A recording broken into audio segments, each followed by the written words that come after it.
By the year 2077, over a decade of conflict had raged between the United States of America and the People's Republic of China. In Appalachia, war games commenced, pitting a unit of Army Rangers against a group of Marines posing as enemy forces. The Rangers were named Taggarty's Thunder, after their commanding officer, Lieutenant Elizabeth Taggarty. Under her command were Sergeant Wilson, Corporal Marino, Corporal Weber, Private Esposito, and Private De Silva. Everything was going according to Taggarty's battle plan until nuclear Armageddon arrived on the morning of October 23rd. Retreating to their base camp at Spruce Knob Lake, the Thunder monitored the radio for days. To their surprise, they heard Captain Roger Maxson broadcasting from the bunker known as Lost Hills in California. His unit had seceded from the U.S. military days before the nuclear exchange after claiming to have discovered sinister, sanctioned experiments on human captives at the Mariposa military base.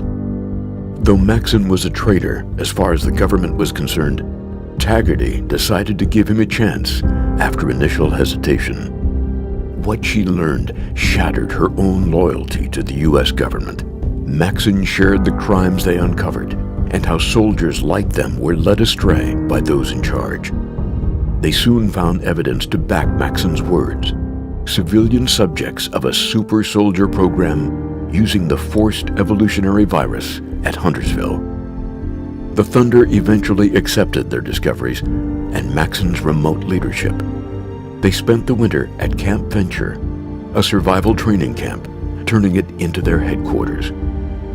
Other survivors trickled in, and Taggarty used the opportunity to grow the ranks. However, morale was low. They needed something to believe in, a reason to live. Maxson provided that reason. He offered Taggarty and her soldiers a new purpose, a new identity. He proposed they integrated into an ideology he called the Brotherhood of Steel. Taggarty and her charge were caught off guard by what appeared to be an outrageous plan. She could understand defending others, but why as scribes, squires, knights, and paladins? Maxson's plan was more than just a new name and titles. The Brotherhood would preserve technology and knowledge to safeguard against its abuse. The newly anointed Paladin Taggarty and her Appalachian chapter grew quickly, and Camp Venture was soon at capacity. The Allegheny Asylum in the Cranberry Bog was chosen as the new headquarters, being renamed to Fort Defiance, while Thunder Mountain Power Plant was seized from the pre-war secessionist Free States. It was at this point when the first reports of giant mutated bats flying in from the deeper bog area started to appear. As the Brotherhood settled in, trade routes were opened with the Responders, a consolidated civilian group to the west.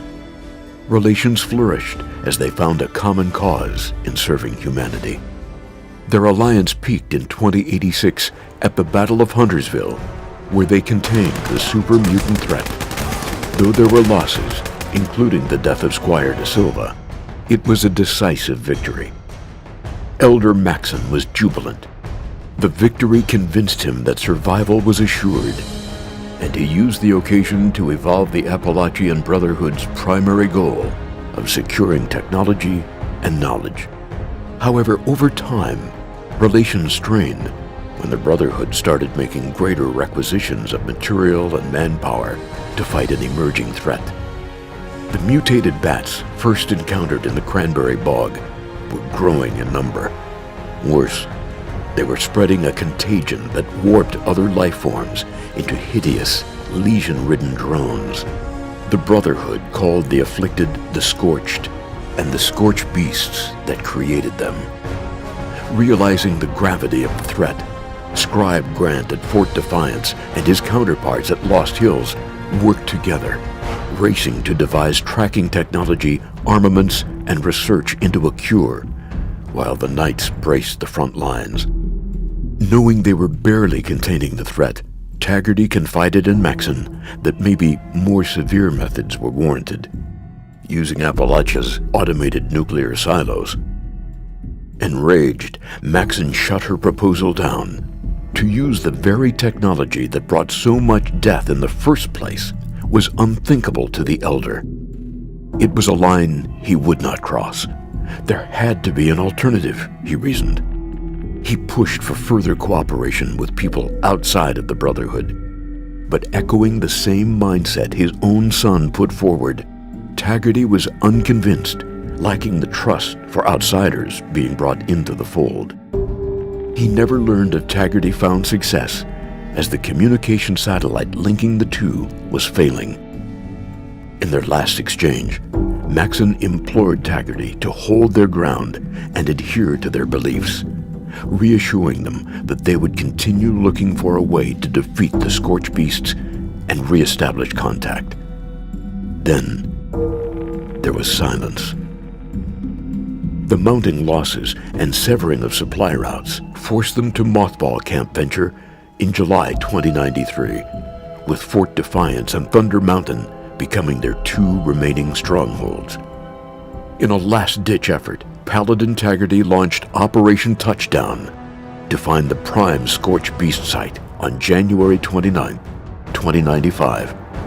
Accompanied by the most experienced knights they could muster, she and Marino left to track down the lair, leaving behind a trail of transponders for the rest of the Brotherhood to follow.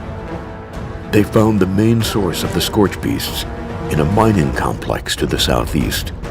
Taggarty, Marino, and the handful of knights that survived this far fought their way into the heart of the cavern. Cornered by a massive Scorched Beast, they made the ultimate sacrifice, detonating their explosives, martyring themselves, and sending shockwaves through the tunnel system.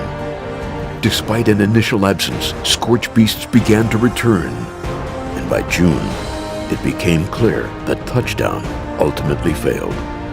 The Brotherhood began to buckle, with Weber going missing on patrol and Esposito being killed in action. The final stand took place on August 18, 2095, as a scorched horde descended upon Fort Defiance.